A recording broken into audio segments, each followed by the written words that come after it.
How to fix Netflix? The device is not supported. So this error is common issue on some Android or jailbroken iPhones or older smart TVs or rooted device.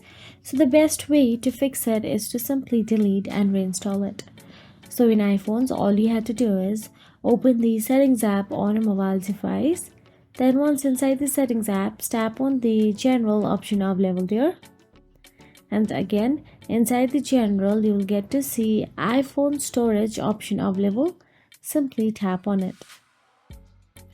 Now once inside the iPhone storage you'll get to see the list of apps available. Scroll down and tap on the Netflix from it.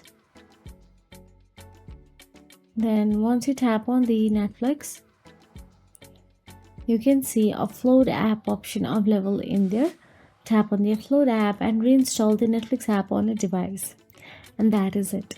If you found this video helpful, please like, share and subscribe our channel, and thank you so much for watching.